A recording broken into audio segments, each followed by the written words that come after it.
বাংলাদেশে এমপি হওয়া যায় না আর এক দেশের নাগরিকত্ব থাকলে। আমেরিকায় প্রেসিডেন্ট হওয়া যায় না জন্মগত আমেরিকান না হলে। সেখানে বাংলাদেশের মোস্ট ভাইটাল একটা সেক্টর, সেটা হচ্ছে ন্যাশনাল সিকিউরিটি। সেইখানে একজন আমেরিকান নাগরিককে নিয়োগ দেওয়ার রহস্যটা কোথায়? সেখানে অলরেডি ইউনূস সরকারকে বসানোর ক্ষেত্রে এবং বিভিন্ন মৌলবাদী তার বাংলাদেশে বাড়াবাড়ির ক্ষেত্রে ইউএস এইডের ইনভলভমেন্টের কথা ডোনাল্ড ট্রাম্প অ্যাডমিনিস্ট্রেশন বলে আসছে।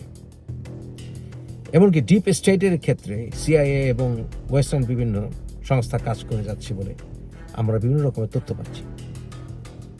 দেশের এই ক্রান্তি লগ্নে একজন আমেরিকান নাগরিক, যে কিনা 2001 সালে বাংলাদেশ থেকে পালিয়েছিল, সেই খলিলুর রহমানকে কেন ন্যাশনাল সিকিউরিটির দায়িত্ব দেওয়া হয়েছে? যেই খলিলুর রহমান হচ্ছে পিঙ্কুর পছন্দ, যে পিঙ্কু 32 নম্বরকে ভাঙিয়েছে ইসলামী জঙ্গিদের দ্বারা, কেন তাকে ইমিডিয়েটলি গভর্নমেন্ট থেকে সরিয়ে দেওয়া হবে? এর জবাব কি ইউনূস দেবে? আমাদের প্রিয় ডক্টর খলিলুর রহমানকে উপদেষ্টার মর্যাদায় তার হাই রিপ্রেজেন্টেটিভ হিসেবে নিয়োগ দিচ্ছেন। সম্প্রতি আমি খলিল ভাইকে দুইবার ইন্টারভিউ করছিলাম, যেগুলো আপনারা অনেকেই দেখছেন। এই যে এই দুইটা, যারা দেখেননি তাদের জন্য লিঙ্ক ডেসক্রিপশন বক্সে দিয়ে দিচ্ছি। আমাকে অনেকেই বলছেন এগুলো ছিল মাস্টার ক্লাস ইন্টারভিউ। খলিল ভাই, আপনাকে প্রাণ ঢালা অভিনন্দন, শুভেচ্ছা। বাংলাদেশের 1 নম্বর আন্তর্জাতিক সমস্যা অর্থাৎ রোহিঙ্গা সমস্যার গুরুভার এখন আপনার স্কন্ধে।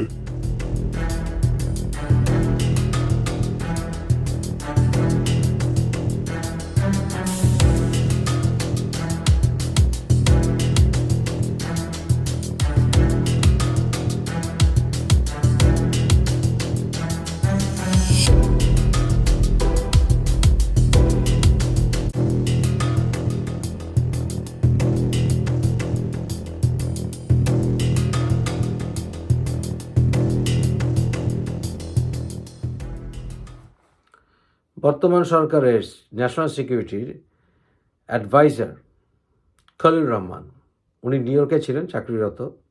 ওয়ার্ল্ড ট্রেড অর্গানাইজেশনে উনি চাকরি করেছেন, উনি জেনিভাতে চাকরি করেছেন।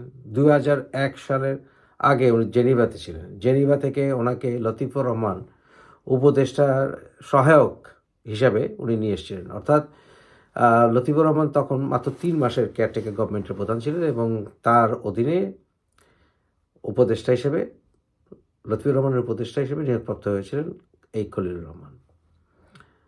এই খলিলুর রহমান উনি একটি দুটি মৃত্যুর কারণ হয়েছিলেন। জহিরুল ইসলাম জাহান এবং আয়েশা, এই দুজনের সংসারের ভেতরে ঢুকে পড়েছিলেন এই খলিলুর রহমান। আয়েশা এবং মিস্টার জাহানের 2জন সন্তান, একজন মারা গেছেন কিছু সময় আগে 20 বছর বয়সে, ন্যাচারাল কজ, এবং সে ছিল ফিজিক্যালি চ্যালেঞ্জড।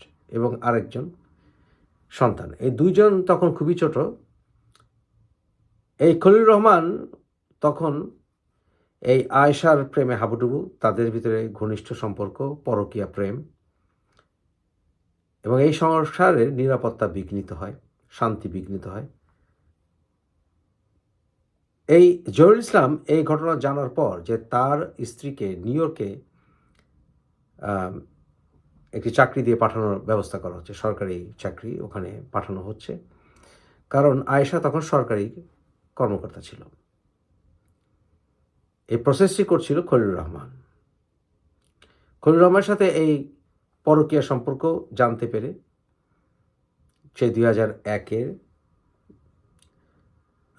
কেয়ারটেকার গভর্নমেন্ট, সেটা অক্টোবরের 10 তারিখ পর্যন্ত স্থায়ী হয়েছিল। যাই হোক, এই খলিলুর রহমান এর প্রেমে হাবুডুবু খেয়ে যখন মগ্ন, তখন আয়েশার সঙ্গে এই পরকীয়া সম্পর্ক জহিরুল ইসলাম জেনে যায় এবং বাক বিতণ্ডা হয়। এক সময় জহিরুল ইসলাম জাহান তার নিজের স্ত্রীকে গুলি করে হত্যা করে এবং নিজেকেও হত্যা করে, অর্থাৎ আত্মহত্যা করে। এই ঘটনাটি তখন ধামাচাপা দেওয়া হয় এবং পুলিশ কেস হলে তার বিভিন্ন ক্ষমতা প্রয়োগ করে এই পুলিশ কেসটিকে ধামাচাপা দেওয়া হয়। লতিফুর রহমান তখন দ্রুত খলিলুর রহমানকে দেশ ত্যাগের পরামর্শ দেন, অর্থাৎ যাতে করে এই বিষয়টি আর সামনে না আসে। সেই লতিফুর রহমানও এই কলঙ্ক সম্পর্কে খুব ভালোভাবে জানতেন, কিন্তু মিডিয়াতে এটা সয়লাভ হতে দেওয়া হয়নি খুব একটা। কিন্তু তারপরেও সেই সময় পত্রপত্রিকায় এসছিল এই হত্যাকাণ্ডের ঘটনা, কিন্তু ডিটেলস বলা হয়নি যে কেন স্বামী তার স্ত্রীকে হত্যা করেছিল। পরবর্তীতে অবশ্য কিছু সাহসী সাংবাদিকতার কারণে এটা বেরিয়ে আসে।